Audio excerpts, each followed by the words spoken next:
po ang main building ng institution. This is the oldest building ng Canossa Academy.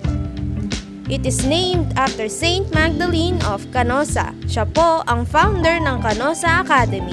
Located sa building na ito ang Cashiers and Registrar's Office, elementary classrooms ng grade 4, 5, and 6, faculty room for elementary teachers, library, science laboratory, at marami pang iba.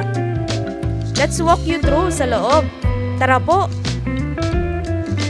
Sa left side niyo po ay ang Registrar's Office. While nasa right side nyo naman po ay ang Cashier's Office. These offices manage student records and handle financial transactions related sa enrollment, tuition, and other school fees. Feel free to look around the area since narito rin po ang lounging area for visitors. Bago po tayo dumaan sa hallway na ito, pumunta po muna tayo dito sa left side. If we follow this corridor,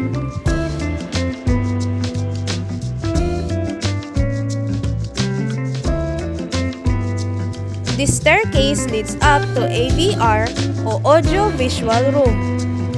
On this side naman, dito matatagpuan ang Secretary's Office, pati ang Director's Office. Ayun lamang po sa side na ito. Balik po ulit tayo. This is the property custodian, or also known as the printing office.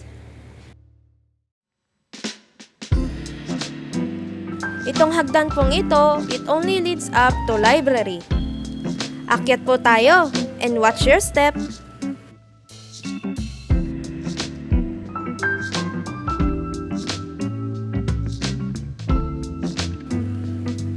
Welcome sa library.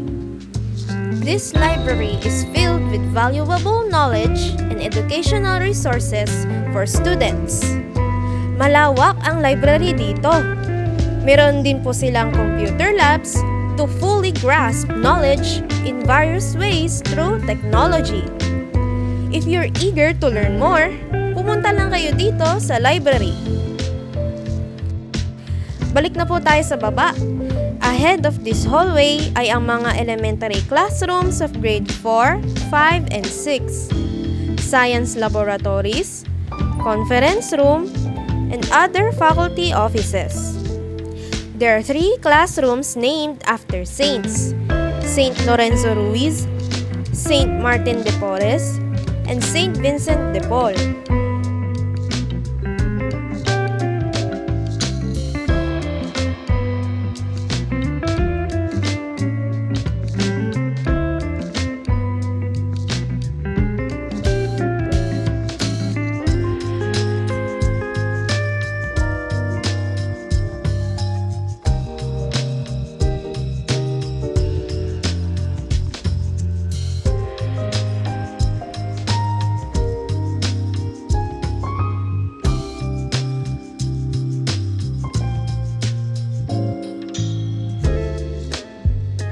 We have arrived at the end of the hallway.